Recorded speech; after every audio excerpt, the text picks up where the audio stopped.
आप सभी को मेरा सप्रेम जय श्री राम। मैं स्वागत करता हूं आपका अपने YouTube चैनल इंस्टेंट एस्ट्रो समाधान में। देखिए, आज तक मेरी बहुत सारी वीडियोस आई, लेकिन मैंने कभी भी किसी वीडियो में ये नहीं कहा कि आप मेरे इस चैनल को लाइक करें, सब्सक्राइब करें, शेयर करें। परंतु आज मैं आप लोगों से ये एक निवेदन करना चाहूँगा, क्योंकि ये इंस्टेंट एस्ट्रो समाधान के माध्यम से जो हम संदेश जन जन तक पहुंचाना चाह रहे हैं, उसमें आप लोगों का सहयोग भी अपेक्षित है। यदि मामूली से किसी उपाय करने से किसी परिवार में सुख और शांति आ सकती हो और वो किसी कारणवश चैनल पर जाकर या YouTube के माध्यम से जानकारी नहीं उन्हें मिल पा रही हो, और यदि आप इन चीज़ों को शेयर करते हैं और उससे उनके परिवार में सुख और शांति बनती है, तो निश्चित रूप से आपको इस प्रकार की वीडियोस लाइक भी करनी चाहिए, शेयर भी करनी चाहिए और इस चैनल को सब्सक्राइब भी करना चाहिए। मैंने आज से पहले बहुत सारे समाधान डाले हैं। उसमें हमने बहुत ज़्यादा तो रुद्राक्ष के बारे में बताया, उसके अलावा यंत्रों के बारे में बताया।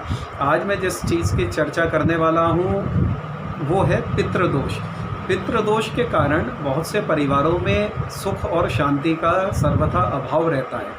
उसका कारण ये कि हमारे पितृ यदि किसी भी कारणवश उन्हें मोक्ष नहीं मिल पाया, उनकी अतृप्त आत्माएं यदि प्रेत लोक में या इधर उधर वो भटकती हैं, तो उस कारण वो, चूँकि उन्हें मोक्ष नहीं मिल पाया है, इसीलिए अपनी जो भावी पीढ़ी है, जो पीढ़ी को वो इस पृथ्वी लोक पर छोड़कर गए हैं, उनके मन में ये भाव रहता है कि वो उनके निमित्त कुछ करें, और वो बहुत ही कातर दृष्टि से अपनी संतान की तरफ देखते हैं कि वो उनकी शांति के लिए कुछ करें। परंतु यदि जब संतान अपने पितरों को सर्वथा नज़रअंदाज करती है और उनके निमित्त कुछ नहीं करती, तब पितृ कुपित होते हैं और वो उस परिवार में, अपने परिवार में विभिन्न प्रकार के रोग और विभिन्न प्रकार के शोक पैदा करते हैं। संतान पैदा होने में सर्वथा समस्याएं सामने आने लगती हैं। तो यदि हम जो शास्त्रोक्त विधि है उस आधार पर पितृदोष का निवारण करने लगे, तो निश्चित रूप से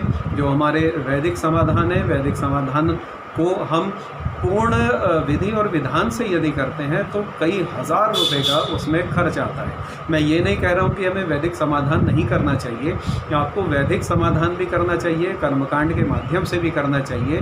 परंतु जो लोग उस खर्च को उठाने में सक्षम नहीं है, उनके लिए एक बहुत ही आसान सा, जिसे वो धन के हिसाब से सस्ता है लेकिन वैसे सस्ता नहीं। आप या तो श्रीमद् भागवत का पाठ करें, गीता का पाठ करें, और यदि आप गीता का पाठ नहीं कर सकते तो फिर गोस्वामी तुलसीदास जी ने हमें श्री रामचरितमानस के रूप में जो एक पारसमणि हमारे हाथ में दी है, आप उस पारसमणि के जो चुनिंदा, उसमें से हम कुछ चौपाइयाँ ऐसी निकालते हैं जिन चौपाइयों के माध्यम से आप अपनी समस्या का समाधान कर सकते हैं।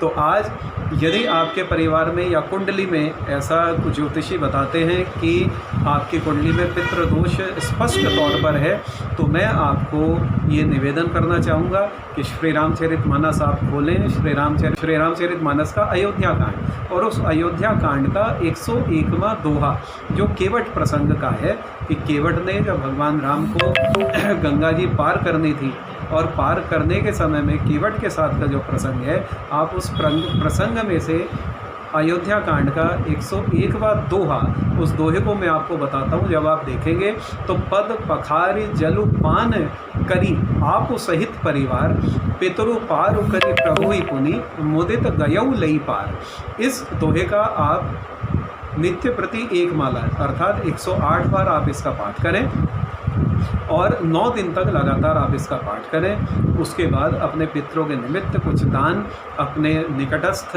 मंदिर में वहाँ पर देकर आएँ, तो निश्चित रूप से बिना किसी बहुत बड़ा धन खर्चे आपको जो पितृदोष है कुंडली में, उससे आपको लाभ मिलेगा, आपको शांति मिलेगी, आपके पितृ जो हैं वो संतुष्ट होंगे और परिवार पे अपना कृपा और आशीर्वाद बरसाएंगे। मैं समझता हूँ कि इस मामूली से और सूक्ष्म उपाय से आप निश्चित रूप से लाभान्वित हो पाएंगे। आप सभी के लिए बहुत बहुत शुभकामनाएं, बहुत बहुत मंगल कामनाएं। जय श्री राम।